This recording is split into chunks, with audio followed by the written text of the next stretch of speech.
Here's my audience. Hey. Hey. Hello. What's up? Trippy. Hi, Mom. Hey, Trippy. Hey, Trippy. Hey, Trippy.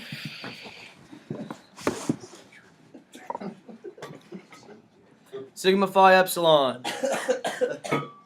What's that? When you ask someone their first impression of college life, and especially fraternities, all they will associate with are the drinking, parties, and obnoxious 20-year-old men. However, the stereotypical view of frat life has been changing throughout the recent years. Fraternities no longer have the immature and rude atmosphere that it had 10 years ago. Fraternities nowadays have added a larger importance on grades, a reduction in hazing, and the will to contribute to the community they reside in.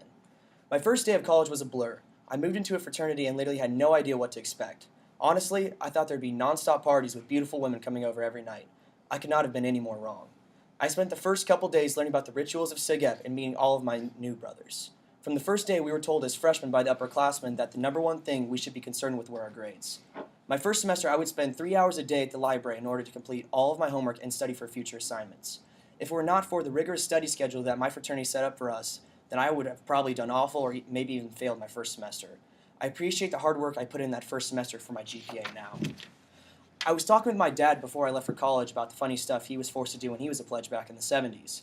Fraternity life was so much different back then. I enjoyed his stories, but at the same time I was conflicted because I didn't know what I had to do when I went to KU. We were told day one that we would never have to do anything that we did not want to do.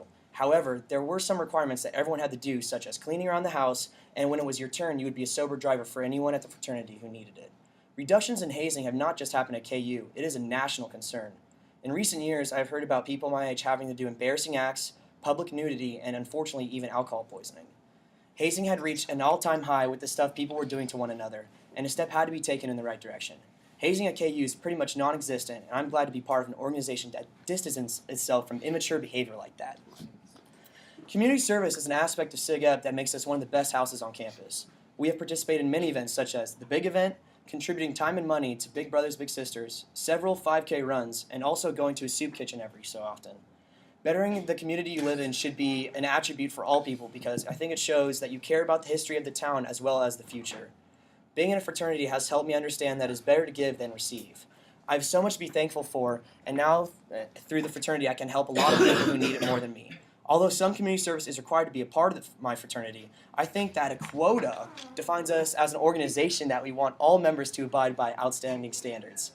So what is your perception of fraternity life? Is it still the party-mongering young men who are alcoholics and break everything? I like to set my own goals away from the norm, and I'm glad that I'm in a fraternity that highlights these goals. Sigma Phi Epsilon is proving to the world that you should not judge fraternities for what they used to be, but rather on the bright future that it has. Look for us fraternity men, because we cannot wait to prove everyone wrong. Woo! Yeah! All right. Here's my beautiful audience. Thanks, guys.